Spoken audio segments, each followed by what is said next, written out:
그러니까 우리 조금 역사적으로 보면은 고령자들의 일거리, 소득, 그다음 금융 역량의 향상 이런 이야기들은 되게 아마 21세기 들어왔을 것 같아요.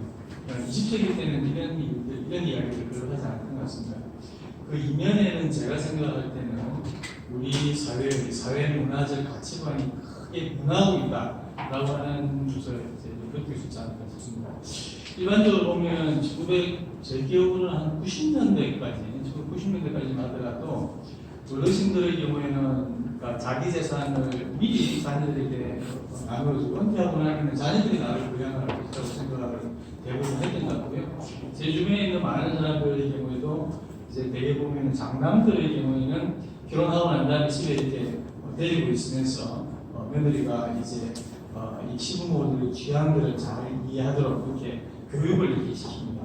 그리고 난 다음에 시부모가 이 노인들의 영향이 떨어지면 자녀들이 이제 자기들을 이제 돌볼 것이라고 하는 믿음들을 가지고 있는 거죠. 그런 믿음 하에서 이 재산을 대부분 자녀들이 사전 이렇게 배분을 해주는 경우들이 굉장히 많이 있습니다. 이것이 우리가 전통적으로 조선시대에도 보면은 이제 사전 분재라고 해서 되게 조상들이 가지고 있는 부모들이 가지고 있는 재산을 자녀들에게 사전에 이렇게 많이 이렇게 나눠줬거든요. 근데 그런 것들이 이제 지금은 점점 줄어들게 되고 고령자들이 내 재산을 이렇게 지켜야겠다라고 하는 이런 생각들을 굉장히 많이 하게 된다는 것입니다. 근데 이게 뭔가 자녀와 부모 사이에서 어떤 우리 좀 미덕이 없어지는 것이 아닌가 이런 식으로 생각할 수 있는데 다른 면에서 보면은 상당히 바람직한 방향으로 우리 사회의 가치관이 변화하고 있다라는 생각도 듭니다.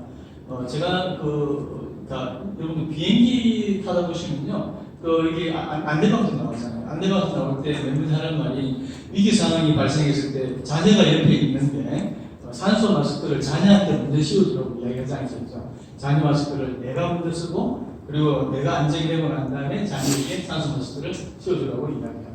이거 아마 한국 분들이 이 이야기를 들으면 대부분 아니 위기 상황이 되면 애한테 먼저 산소 마스크를 씌워주고 나는 그 다음에 써야지 이런 식으로 한다는 것이죠. 근데 사실은 그렇지가 않습니다. 실제로 자기 자신이 가장 중요하다고 하는, 그러니까 자기를 중심으로 생각하는 것이 자녀들에게 굉장히 훌륭한 교육이라고 저는 생각합니다. 자기 자신을 잘 지켜야만 이제 나를 잘 지킨다라고 하는 것들을 보여줘야, 그리고 또 그런 부모들의 경우에는 자녀가 가지고 있는 자녀들에 대해서도 독립성이나 독자성을 인정하면서 이렇게 잘 이렇게 지켜줄 수 있다고 생각이 들거든요. 가족 간에도 상호 간에 독립성이 있어야 되고 상호형으로서 존중하는 것이 필요하다고 생각합니다. 이것을 이제 금융으로 이렇게 넘겨서 생각해 보면 제가 생각할 때는 고령이 되더라도 자기가 죽을 때까지 자기가 생활할 수 있는 자기의 재산들을 그러니까 평소 이렇게 잘 비축해 놓는 것이 필요할 것이라고 생각이 듭니다. 그래서 저는 항상 그렇게 생각하고 있어요. 제가 받는 임금을 이제 저희가 학교에 있으니까 4학년도 들어가서 한 달에 내가 은퇴 연령을 쳐보면은 월 얼마 정도 나온다는 게 나와요. 그래서 이걸 가지고 내가 생활할 수 있을까? 이걸 또 계산해가지고 내가 얼마 정도 더 모아야 되겠다 이런 생각들을 하게 됩니다. 이렇게 해서 자기 재산들을 이렇게 보완하는 것들이 굉장히 중요하다라는 생각이 듭니다. 그래서 고령자들을 대상으로 해서 금융 역량을 강화하기 위한 교육을 하고 그다음에 자기 재산을 적절하게 확보하는 것이 얼마나 중요한지 교육과 캠페인하는 것은 매우 중요하고 의미 있는 일이라고 생각합니다. 그런데 이제 고령이 되게 되면 굉장히 취약한 점들이 몇 가지 생긴다고 생각이 들어요. 저 같은 경우도 이제 그러니까 최근에는 모든 걸 할 때 온라인으로 되어 있지 않습니까? 아까 어느 분이 말씀하시는데 이 스마트폰이 없으면 되는 게 하나도 없어요. 그래서 이제 저도 이렇게 뭔가 예를 들어서 호텔을 예약을 하려고 합니다. 또 어디 비행기를 예약을 하려고 합니다. 또 어디 심지어 이게 고속버스를 예약을 하려고 합니다. 라고 하더라도 이 스마트폰을 이용을 하지 않으면 아무것도 되지 않아요. 근데 이걸 이용하기 굉장히 힘듭니다. 왜냐하면 인정이 너무 많아요. 이걸 하다 보면 스트레스가 굉장히 많이 있어요. 근데 스트레스가 이제 그러니까 사람에게 굉장히 좋지 않은 거거든요. 근데 고령 사용을 하게 되면 지금 현재는 이게 그다지 현재 단계는 복잡하지 않을 텐데 시간이 가면 갈수록 온라인으로 뭔가 물품을 구입하고 하는 것들이 훨씬 더 힘들어질 것이라고 생각합니다. 고령자들에게 이제부터 배우셔야 돼요 라고 하는 것은 고령자들에게 스트레스를 가중시키는 것이 아니라 그 일을 하지 말도록 하는 것이 더 중요하지 않을까 생각이 듭니다. 그러니까 고령자들이 돈을 가지고 있고 그 돈을 내가 필요로 하는 만큼 쓸 수 있도록 하는 서비스가 다른 젊은 사람들이 훨씬 낫죠. 제가 약간의 돈을 주고 젊은 사람들이 그런 서비스를 이제 제공을 한다고 한다면 서로 이렇게 윈윈할 수 있지 않을까 하는 생각이 듭니다. 그래서 제가 어르신들 대상으로 해서 되게 이렇게 외부에 나가서 70 정도 되신 어르신들에게는 돈 관리하지 마시라. 돈 관리하면 이게 엄청나게 스트레스 받는데 그 관리를 다른 사람에게 적절하게 맡기는 것이 얼마나 좋은지 그런 설명들을 많이 드립니다. 실제로 어르신들이 은행에 얼마 전에 언론을 나지 않았습니까? 근데 선진국에는 금리 변동, 가정단금을 PB한테 소개받아서 했는데 그거 엄청나게 돈을 날리는 거죠. 이런 것들을 사실 어르신들이 가가지고 설명을 들어서 그 리스크를 판단할 수 있을까? 저는 그 판단이 굉장히 어렵다고 생각합니다. 저도 제가 50대 때 50대 초반에 이제 금융기관 직원한테 이야기를 들어가지고 가정상품을 가입을 했는데 거의 원금을 그다 날렸어요. 그러니까 이런 것들은 그러니까 전문성이 없는 사람들의 경우는 굉장히 위험하셨다는 것이죠. 오히려 그런 것들은 내가 판단하기보다 내가 가지고 있는 돈을 보다 더 전문성 있는 사람에게 관리하도록 이렇게 맡기는 것이 훨씬 더 중요하지 않을까 생각이 들고요. 그 다음 이제 두 번째 문제가 그러니까 고령자들의 경우 일반적으로 굉장히 급격하게 변화하는 온라인 환경에 적응하기 어렵다. 그게 굳이 적응하려고 노력하기보다는 그 부분들을 일정하게 다른 사람에게 맡기고 자기가 좋아하는 일을 즐겁게 하는 것들이 훨씬 더 중요하지 않을까 생각합니다. 그 다음에 이제 또 하나는 노인들의 경제관리 역량이 이제 전반적으로 70이 넘어가고 하면 굉장히 많이 쇠퇴하기 때문에 그것을 이용하는 사람들이 굉장히 늘 수밖에 없다는 것입니다. 필연적이다. 왜냐하면 돈이 있는 곳에는 언제나 벌레가 모입니다.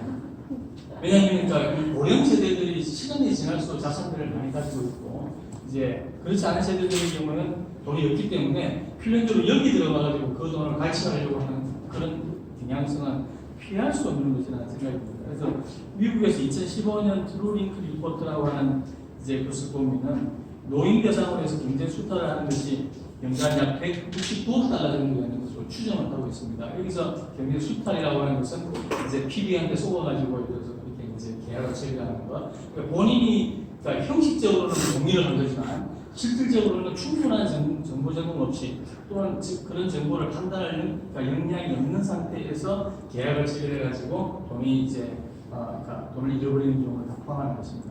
그래서 그게 연간 한 169억 달러 정도 추정된다고 그러고 경제범죄 피해 우리로 치면 이제 그 말씀 보이스 디스니라든지 그러니까 이런 것들 다 포함해가지고 이런 피해이 연간 한 127억 달러 정도 된다고 합니다. 그리고 돌봄 제공자들에 의한 경제적 피해가 연간 한 26억 달러 정도 된다고 합니다.